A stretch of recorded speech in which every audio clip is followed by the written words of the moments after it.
এই কিশোর গ্যাং মদের কয়েকটি স্থান আছে, এগুলো বন্ধ করার জন্য আমাদের সকলের ঐক্যবদ্ধ থাকবো। এটার মধ্যে আর কোনো আপোষ করবো না।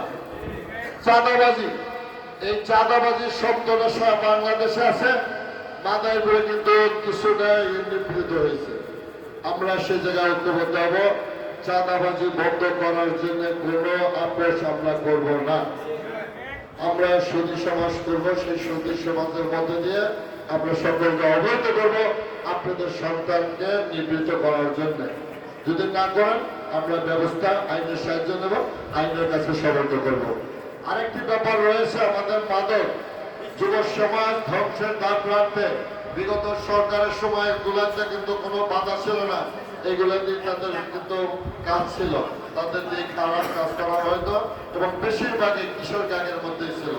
তা আমি মনে করি এই মাদকের শক্তি এটাও কিন্তু জাতির জন্য একটা বড় ক্ষতিকর এবং বড় একটা ব্যাধি, এটা আমাদের বন্ধ করতেই হবে। আরেকটা হলো ভূমিদস্যু। এই ভূমিদস্যু এই উদারতা আহ্বান জানিয়ে জেলা বাংলাদেশ জামাতে ইসলামের জেলা এবং উপজেলা পৌর কমিটির ছাত্র